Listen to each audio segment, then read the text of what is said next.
Hello guys, welcome to my channel. ഞാനൊരു get ready with me ആണ് ചെയ്യുന്നത്.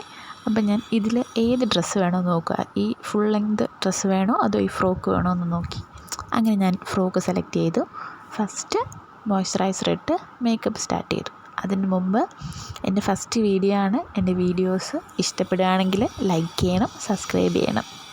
Okay. പിന്നെ ഫേസ് നന്നായിട്ട് മോയ്സ്ചറൈസർ ഇട്ടതിന് ശേഷം ഫസ്റ്റ് ഞാൻ ഇതൊരു ഡെയിലി മേക്കപ്പ് പോലെയാണ് ചെയ്യുന്നത്. ഫസ്റ്റ് ഞാൻ ചെയ്യുന്നത് ബ്ലൂ ഹെവൻ്റെ ഒരു ഫൗണ്ടേഷൻ ടിൻ്റാണ്. നിങ്ങൾക്ക് ഡെയിലി യൂസിന് ഫേസ് ഒന്ന് ബ്രൈറ്റൻ അപ്പായിട്ട് എന്നാൽ ഒത്തിരി പുട്ടിയടിച്ച പോലെ ഒരു ഫീല് വേണ്ട എന്നുണ്ടെങ്കിൽ നിങ്ങൾക്ക് ധൈര്യമായിട്ട് വാങ്ങിക്കാവുന്നൊരു പ്രോഡക്റ്റാണ്. 250 300 ബിലോ ആ റേഞ്ചേ ഉള്ളൂ. ആമസോണിൽ എപ്പോഴും ഓഫറുണ്ട് ഇതിന്. ഓക്കെ, അപ്പോൾ ഇത് നന്നായിട്ട് ബ്ലെൻഡ് ചെയ്ത് കൊടുക്കുക. ഫേസ് പെട്ടെന്നൊന്ന് ബ്രൈറ്റൻ അപ്പായിട്ടിരിക്കും. നന്നായിട്ട് ബ്ലെൻഡ് ചെയ്ത് ഫേസ് ഫുൾ അപ്ലൈ ചെയ്തതിന് ശേഷം കണ്ണെഴുതി കൊടുക്കുകയാണ്.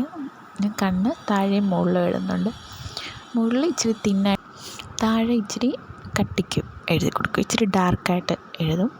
നെക്സ്റ്റ് ഞാൻ ഐബ്രോ ആണ് ഫില്ല് ചെയ്യാൻ പോകുന്നത്. എൻ്റെ ഐബ്രോയ്ക്ക് നീളം കുറവാണ്, അതുകൊണ്ട് ആ ലെങ്ത് ഒന്ന് കൂട്ടുക. എൻ്റെ പ്രിയത്തിന് കറുപ്പുണ്ട്, പക്ഷേ ലെങ്ത് കുറവാണ്. അപ്പം ഞാൻ കൂടുതലും ചെയ്യുന്നത് അതിന് ഇച്ചിരി ലെങ്ത് ആക്കി കൊടുക്കും. ഞാൻ ആ ബ്ലാക്ക് തന്നെ യൂസ് ചെയ്യും. കാര്യം എൻ്റെ ഇങ്ങോട്ടുള്ള പ്രിയത്തിന് നല്ല ഡാർക്കാണ്.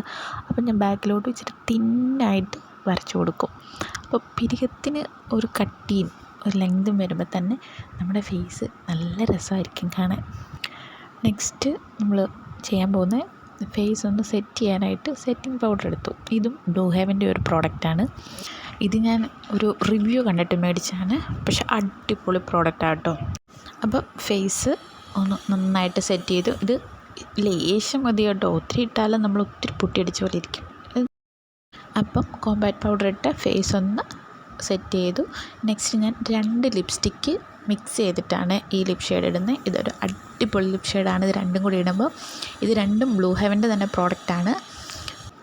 ഫസ്റ്റ് ഞാൻ ബ്ലൂ ഹെവൻ്റെ ഒരു ബുള്ളറ്റ് ലിപ്സ്റ്റിക്കാണ്, അതൊരു ന്യൂഡ് ഷെയ്ഡാണ്. അത് ഫസ്റ്റ് ഒന്ന് അപ്ലൈ ചെയ്തതിന് ശേഷം അതിൻ്റെ മുകളിൽ ബ്ലൂ ഹെവൻ്റെ ഒരു ലിക്വിഡ് ലിപ്സ്റ്റിക്ക് വരുന്നുണ്ട്.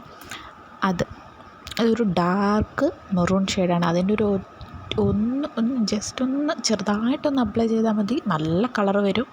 അപ്പം തന്നെ നമുക്ക് വേറെ നല്ലൊരു ഷെയ്ഡ് കിട്ടും. അപ്പോൾ അത് രണ്ടും കൂടെ മിക്സ് ചെയ്ത് നോക്കി അടിപൊളി ഒരു ഷെയ്ഡാണ്. ഫേസ് പെട്ടെന്ന് ബ്രൈറ്റ് ആകും. നല്ല ഒരു ലുക്കാണ്. എനിക്ക് തോന്നുന്നു ഒട്ടുമിക്ക ഡ്രസ്സിൻ്റെ കൂടെ നമുക്ക് ഇടാൻ പറ്റുന്ന ഒരു ഷെയ്ഡാണ്. ഇട്ട് കഴിഞ്ഞ് നന്നായിട്ടൊന്ന് മിക്സ് ചെയ്ത് കൊടുക്കുക. നല്ലൊരു ഷെയ്ഡല്ല, അവിടെ ഇവിടെയും കളർ കൂടി കുറഞ്ഞിരിക്കാൻ പാടില്ലല്ലോ. അപ്പം നന്നായിട്ട് മിക്സ് ചെയ്ത് കൊടുത്തു. നെക്സ്റ്റ് ഞാൻ കാണിക്കാൻ പോകുന്നത് Lakme 925 Lumi lit cream highlighter ആണ്. അടിപൊളിയാട്ടോ. ഇത് നമുക്ക് അവർ പറയുന്നത് ഇത് 3-4 രീതിയിൽ ഉപയോഗിക്കാം. നമുക്ക് മോയ്സ്ചറൈസറായിട്ട് ഉപയോഗിക്കാം, പിന്നെ നമ്മുടെ മേക്കപ്പിൻ്റെ കൂടെ ഫൗണ്ടേഷൻ്റെ കൂടെ മിക്സ് ചെയ്തിട്ട് ഉപയോഗിക്കാം. അങ്ങനെ ഒത്തിരി പറയുന്നുണ്ട്. ഞാൻ നോർമലി ഇത് ഫൗണ്ടേഷനൊക്കെ ഇട്ടിട്ട് സൈഡിലൊന്ന് ഇട്ട് കൊടുക്കുമ്പോൾ നല്ല തിളക്കം കിട്ടും. എനിക്ക് ഭയങ്കര ഇഷ്ടമാണ് ഇങ്ങനെ ഫേസ് തിളങ്ങുന്നത്. ഇങ്ങനെ സൈഡിൽ തേച്ച് നോർമലി ഞാൻ ഫുള്ള് തേക്കും. ഇപ്പം നിങ്ങളെ കാണിച്ചു തരാൻ വേണ്ടിയിട്ടാണ് കേട്ടോ. ചീക്സിൻ്റെ അവിടെയും നോസിൻ്റെ ആ തുമ്പുണ്ടല്ലോ അവിടെ ഇങ്ങനെ തേച്ച് കൊടുക്കാം. അങ്ങനെ തേച്ച് കൊടുത്ത് കഴിയുമ്പോൾ നല്ല ഗ്ലോ ആകട്ടോ. നമ്മളിങ്ങനെ കണ്ണടിയിലോട്ട് ഫേസ് ഇങ്ങനെ അങ്ങോട്ടും ഇങ്ങോട്ടും തിരിയുമ്പോൾ ഇതിങ്ങനെ നല്ലൊരു ഗ്ലോയി ലുക്ക് കിട്ടും. ഞാൻ എടുത്തേക്കുന്ന ഷെയ്ഡ് ഡുയി റോസ് എന്ന് പറഞ്ഞിട്ടൊരു ഷെയ്ഡാണ്. ഇതിൻ്റെ സിൽവർ ഷെയ്ഡും ഉണ്ട് കേട്ടോ. സിൽവർ എനിക്ക് തോന്നുന്നു ഇച്ചിരി ഫെയർ ടോണിലുള്ളവർക്കാണ് ചേരുന്നതെന്ന് തോന്നുന്നു. ഒരു മീഡിയം ടോണ് അതിന് ഇച്ചിരി കൂടിയൊക്കെ കളർ വരുന്നവർക്ക് എനിക്ക് തോന്നുന്നു ഈ ഡുയി റോസ് നല്ലതായിരിക്കും തോന്നുന്നു. എൻ്റെ അങ്ങ് ഒത്തിരി ഫെയർ സ്കിൻ ടോണല്ല, മീഡിയം ടു ഫെയറിനകത്ത് വരുന്ന ഒരു ഷെയ്ഡാണ്. ഓക്കെ, നെക്സ്റ്റ് ഞാൻ എൻ്റെ വലിയ ചട്ടിക്കമ്മലെടുത്തിട്ടു. ഇനിയാണ് എനിക്ക് ഒട്ടും അറിയാൻ വയ്യാത്ത ഒരു സെക്ഷൻ, അതായത് ഹെയർ സെറ്റിംഗ്. എനിക്ക് ഒട്ടും അറിയില്ലെന്ന് വെച്ചാൽ ഒന്നും അറിയില്ല.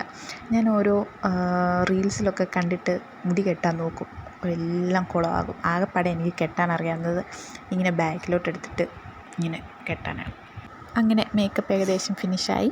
നെക്സ്റ്റ് ബാത്ത് ആൻഡ് ബോഡിയുടെ ഒരു പെർഫ്യൂമും കൂടെ അടിച്ച് ഇങ്ങനെ മേക്കപ്പ് കഴിഞ്ഞു. പിന്നെ ഒരു വാച്ചും കൂടെ കിട്ടി. ഓക്കേ.